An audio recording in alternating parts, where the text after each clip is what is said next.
soit enfin ouverte. Preuve, s'il en fallait, que les relations entre Paris et Tripoli Printemps érable. toujours extrêmement sensibles. Au Québec, à présent, le bras de fer entre étudiants et gouvernement dure depuis 100 jours. Un ministre de l'Éducation a déjà démissionné. Les jeunes dénoncent la hausse brutale des frais de scolarité et surtout la loi qui voudrait les empêcher de manifester. Ce soir, des Français sont venus soutenir cette révolte venue de la belle province. Véronique Jean, Marc Savigny. Le printemps érable en écho au printemps arabe. Plus de 200 personnes se sont rassemblées cet après-midi à Paris pour soutenir la grève des étudiants québécois.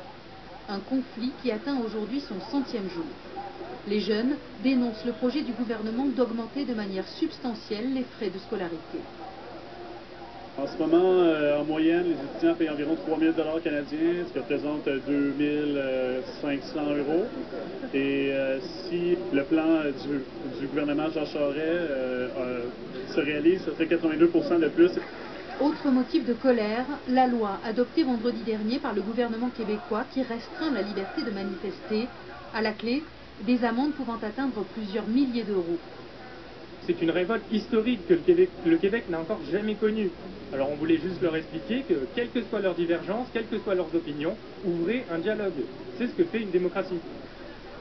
Au même moment à Montréal, des dizaines de milliers de manifestants descendent dans les rues. Des étudiants heureux de se savoir soutenus à l'étranger. Il y a des manifestations à New York, il y a des manifestations à Paris, il y a des manifestations à Vancouver.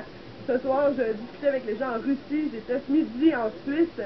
Après plus de 3 mois de mobilisation, le mouvement est loin de s'essouffler. 100 000 manifestants sont attendus dans les rues de Montréal. Les cours sont suspendus au Québec jusqu'au mois d'août. Et puis cette toute dernière information qui nous provient des États-Unis, sachez qu'une passagère française du vol US Airways Paris-Charlotte a dû se poser à Bangor dans le Maine.